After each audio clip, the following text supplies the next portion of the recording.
बहनों, आज मैं हिंदी विषय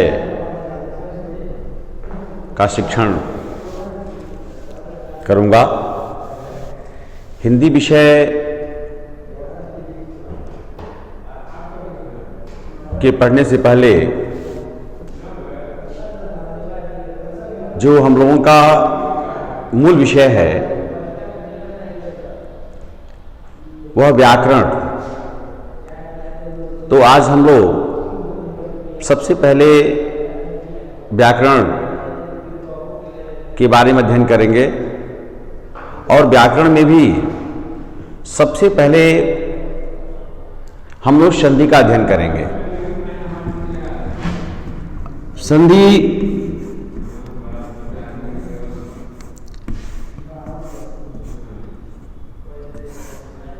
एक शब्द है और हिंदी में शब्द निर्माण 4 प्रकार से किया जाता है। पहला उपसर्गों के द्वारा, दूसरा प्रत्ययों के द्वारा, तीसरा समास प्रक्रिया के द्वारा और चौथा संधि के द्वारा। इन चारों प्रकार से हिंदी में शब्द निर्माण किया जाता है, जिससे कि हिंदी भाषा को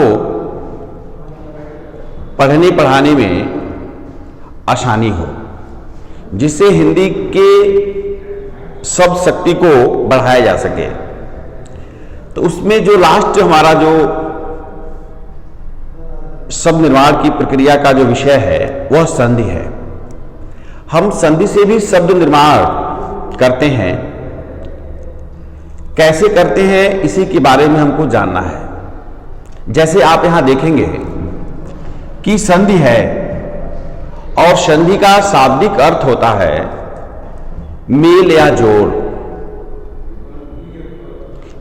मेल या जोड़, जैसे यहां पे आप देखेंगे कि संधि में ध्वनियों का मेल होता है। ध्वनियों का मेल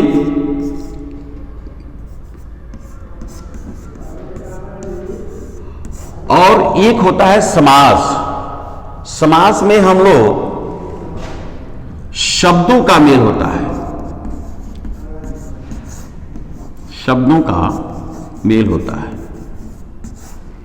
समास में 2 शब्द आपस में मिलते हैं और नए शब्द का निर्माण होता है, लेकिन संधि में 2 ध्वनियों का मेल होता है और 2 ध्वनियों के मेल से जो विकार या परिवर्तन होता है उसे संधि कहते हैं। जैसे हम बताना चाहते हैं आपको कि जैसे मैं भी कह रहा था कि संधि किसे कहते हैं।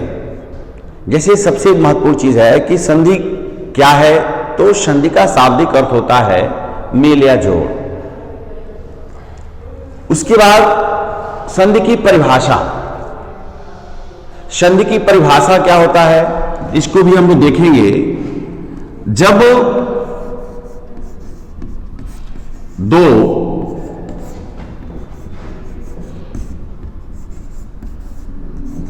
निकटवर्ती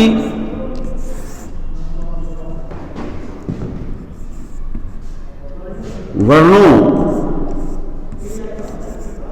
के मेल से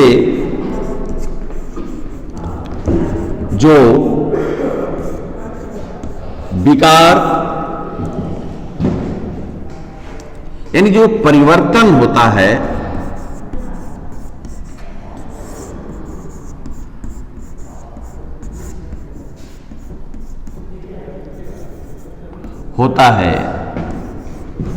उसे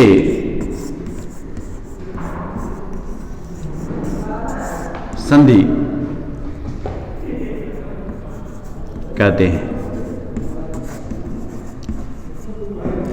यानी आप देख सकते हैं कि दो निकटवर्ती वर्णों के मेल से जो विकार या आप परिवर्तन कर सकते हैं होता है, उसे संधि कहते हैं। हम इसको समझने के लिए दूसरी भी परिभाषा के माध्यम से समझ सकते हैं। जब दो पद आपस में मिलते हैं तो प्रथम पद की अंतिम ध्वनि और दूसरे पद की पहली ध्वनि के मेल से जो विकार उत्पन्न होता है, अर्थात जो परिवर्तन होता है, उसे संधि कहते हैं। आप इस तरह से भी समझ सकते हैं, संधि में आप देख सकते हैं कि वर्ण, धन वर्ण, इसी को आप कह सकते हैं स्वर धन स्वर। यानी दो वर्ण मिलते हैं और दोनों वर्णों के मिलने से आप यहां देखेंगे, ये जो वर्ण है, वर्ण का मतलब होता है अक्षर।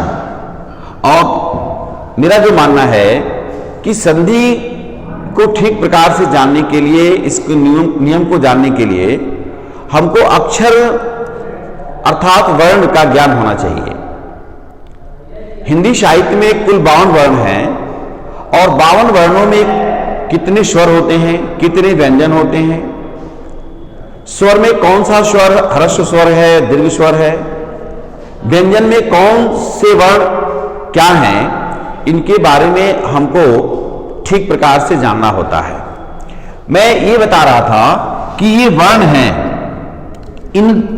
ये वर्ण प्लस वर्ण का मतलब है कि अक्षर धन अक्षर, यानी स्वर धन स्वर के मेल से जो विकार या परिवर्तन होता है, उसे हम संधि कहते हैं। मैंने अभी आपको यहां पे दूसरी परिभाषा बताया है। जब दो पद आपस में मिलते हैं तो प्रथम पद की अंतिम ध्वनि और दूसरे पद की पहली ध्वनि के मेल से जो विकार उत्पन्न होता है, उसे संधि कहते हैं। जैसे उदाहरण के दृष्टि से, जैसे आप देख सकते हैं कि परम धन आत्मा। अब यहां यह प्रथम पद हो गया और ये दूसरा पद हो गया। प्रथम पद के अंतिम ध्वनि को हम देखेंगे। जैसे परम जो शब्द है, इस परम शब्द के अंत की जो ध्वनि है, परम यानी ओ की हमें प्राप्ति हो रही है। और दूसरा जो पद है वो आत्मा है और आत्मा के पहले शब्द की जो पहली ध्वनि है आ है। तो यहां ये दोनों जो स्वर हैं, इन दोनों स्वरों यानी दोनों वर्णों के मेल से एक परिवर्तन होता है नियम के अनुसार, और उस परिवर्तन के आधार पर जैसे यह जब दोनों मिलेगा तो नियमानुसार आ होगा और ये दोनों जो पद हैं, ये दोनों मिलकर के एक शब्द बन जाएंगे। इसको कहते हैं परमात्मा। ये परमात्मा, ये तो एक उदाहरण हुआ। अभी हम संधि की परिभाषा बता रहे थे और संधि का शाब्दिक अर्थ क्या होता है यह बता रहे थे। अब यहां हम संधि के भेदों के लिए हम संधि के आरेख को देखेंगे। अब संधि के आरेख को देखने के लिए, जैसे मान लीजिए ये जरूरी है कि संधि के कितने भेद होते हैं। जैसा कि आप पहले से भी जानते हैं कि संधि के मुख्यतः 3 भेद होते हैं। एक होता है स्वर, दूसरा होता है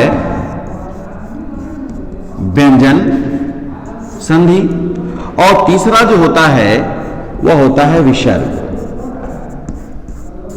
अब यहां देखेंगे आप कि स्वर, व्यंजन और विसर्ग ये संधि के भेद हैं। अब हम थोड़ा सा इस पे प्रकाश डालेंगे। स्वर का मतलब यहां यह है कि देखिए, स्वर और धन स्वर के मेल से जो विकार होगा, जो परिवर्तन होगा, उसे हम स्वर संधि कहेंगे। व्यंजन में देखेंगे कि व्यंजन धन स्वर आवलिक व्यंजन, अब यहां क्या होगा, व्यंजन धन स्वर आबलिक व्यंजन, यानी प्रथम पद की अंतिम ध्वनि व्यंजन और दूसरे पद की जो पहली ध्वनि होगी वह स्वर या व्यंजन दोनों हो सकता है।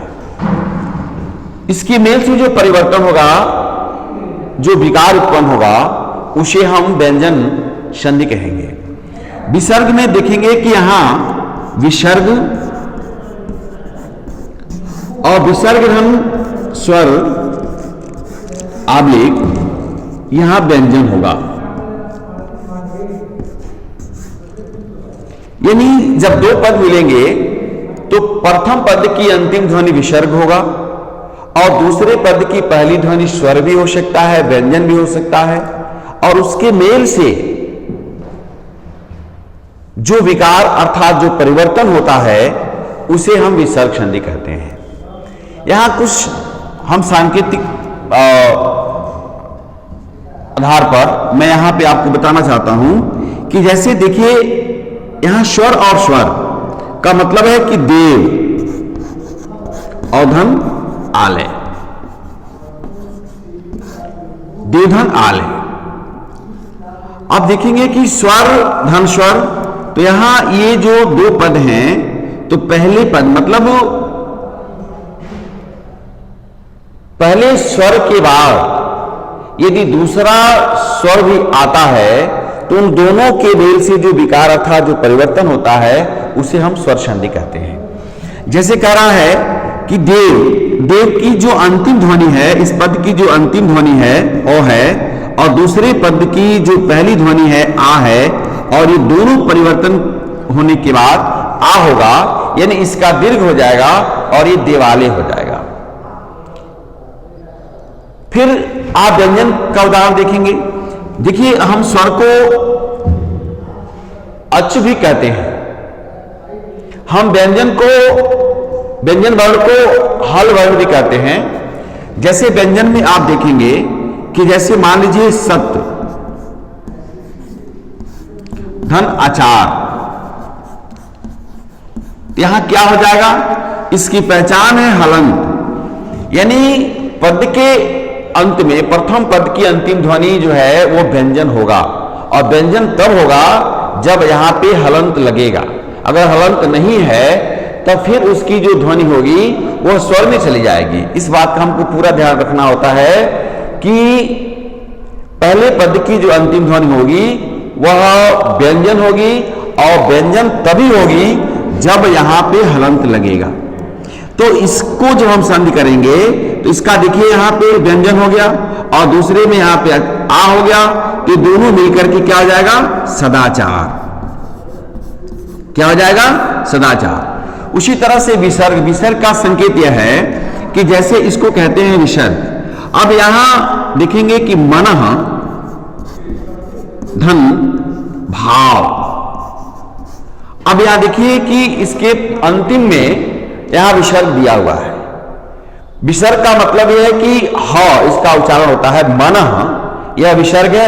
विसर्ग का विलुप्त होकर के और उसमें जब परिवर्तन होगा ती हो जाएगा मनोभाव। क्या हो जाएगा, मनोभाव। उसी तरह से निधन चल है, निश्चल हो जाएगा। उसी तरह से मनाधन बल है, मनोबल हो जाएगा। ठीक है, यह तो हमको संधियों के भेदों के बारे में यहां बताया जा रहा है, यानी उसका यह एक आरेख है कि हम संधि के भेद को भी जाने। यानी संधि तीन प्रकार के होते हैं। पहला आपका होता है स्वर संधि, दूसरा होता है व्यंजन संधि और तीसरा होता है विसर्ग संधि। अभी आपके सिलेबस के अकॉर्डिंग हमको जो है स्वर संधि का ही अध्ययन करना है, और स्वर संधि में भी स्वर संधि के जो 5 भेद होते हैं उन पांचों भेदों में हमको मात्र 4 का ही अध्ययन करना होता है। जैसा कि अब मैं आपको यहां पुनः लिख करके बता रहा हूं, इसको ध्यान से देखेंगे और अपनी कॉपी पर भी चाहे तो आप इसको लिख सकते हैं। अब अभी जो हम लोग को पढ़ना है वह पढ़ना है स्वर संधि।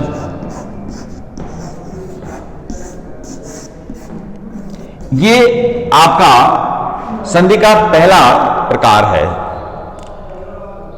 अब इसे आया है कि स्वर संधि किसे कहते हैं, जिसको मैं पहले ही बता चुका हूं, लेकिन एक बार पुनः मैं आपको बता दे रहा हूं कि स्वर संधि क्या है। जब दो स्वर आपस में मिलते हैं, उनके मिलने से जो विकार और परिवर्तन होता है उसे हम स्वर संधि कहते हैं। या इसको आप इस तरह से भी परिभाषित कर सकते हैं कि जब दो पद आपस में मिलते हैं तो प्रथम पद की अंतिम ध्वनि स्वर हो और दूसरे पद की पहली ध्वनि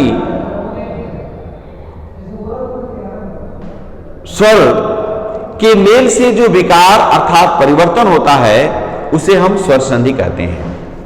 अब स्वर संधि के कितने प्रकार होते हैं? तो स्वर संधि के यहां 5 प्रकार होते हैं। पहला होता है आपका दीर्घ स्वर संधि कहते हैं। इसको क्या कहते हैं? स्वर संधि कहते हैं। दूसरा जो होता है वो होता है गूढ़ स्वर संधि होता है। तीसरा होता है वृद्धि स्वर संधि होता है। चौथा होता है यण स्वर संधि और पांचवा होता है अयादि स्वर संधि। अब स्वर संधि के 5 प्रकार होते हैं, आप इसको कॉपी में नोट कर सकते हैं। दीर्घ स्वर संधि, गुण स्वर संधि, वृद्धि संधि, यण संधि, अयाद संधि। सिलेबस के अनुसार हमको यहां पे वृद्धि संधि का अध्ययन नहीं करना है, लेकिन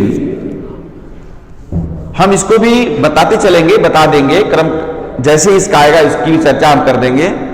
हमारा जो संधि है वह स्वर संधि का जो पहला संधि है वह दीर्घ है, हमको इसका अध्ययन करना है।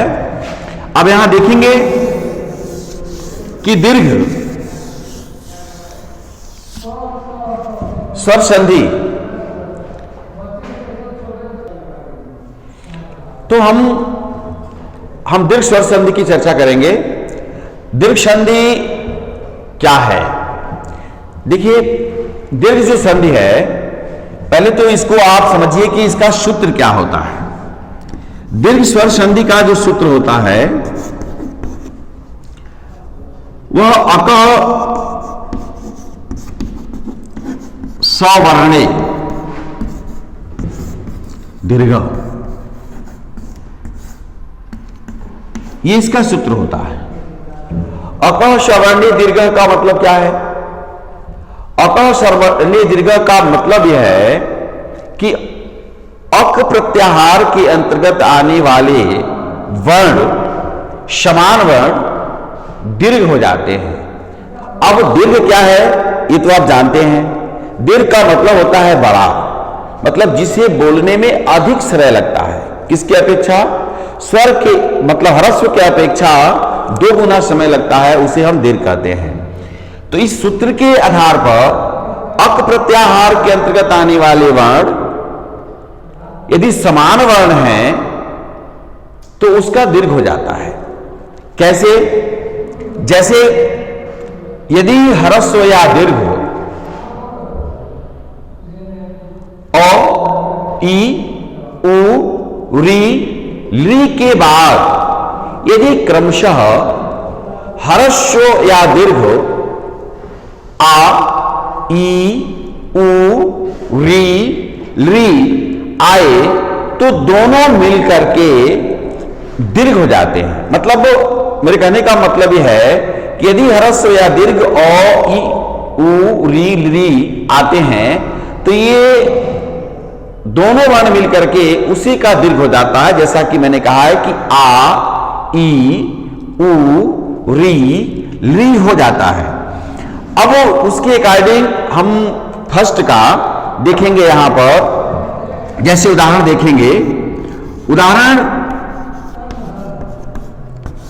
के आधार पे आप इसको समझ सकते हैं। मैं इन वर्णों का भी यहां जिक्र कर देता हूं, जैसे अ, ई, उ,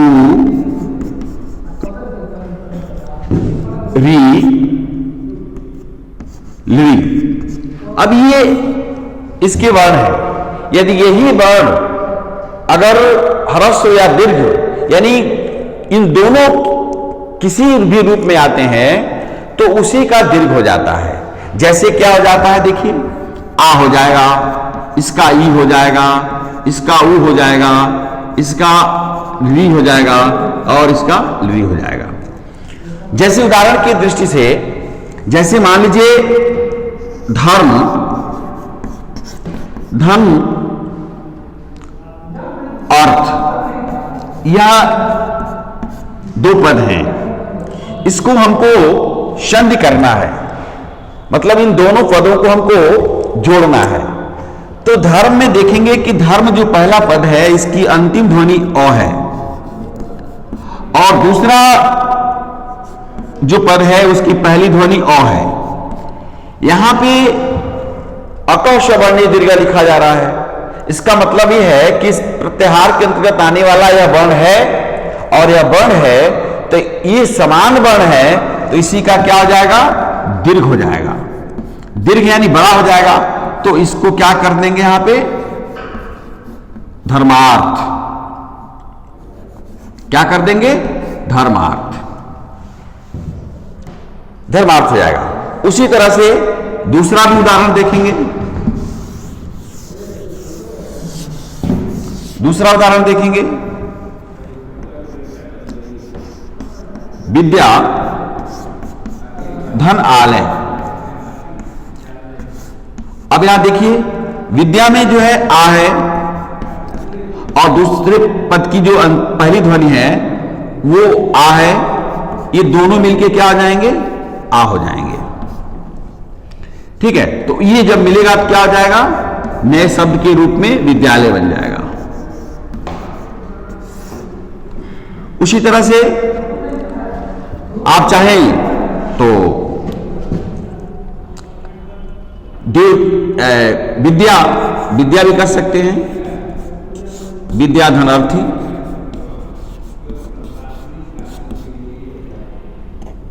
ये आ हो जाएगा, ये अ हो जाएगा, और ये दोनों मिलकर के क्या हो जाएंगे, विद्यार्थी हो जाएगा।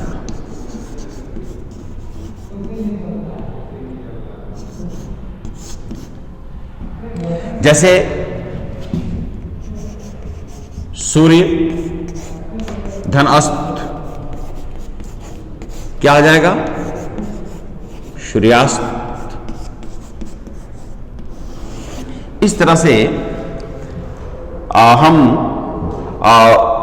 आगे भी कल अन्य उदाहरणों की चर्चा करते हुए हम आगे बढ़ेंगे। आज के दिन इतना ही, धन्यवाद।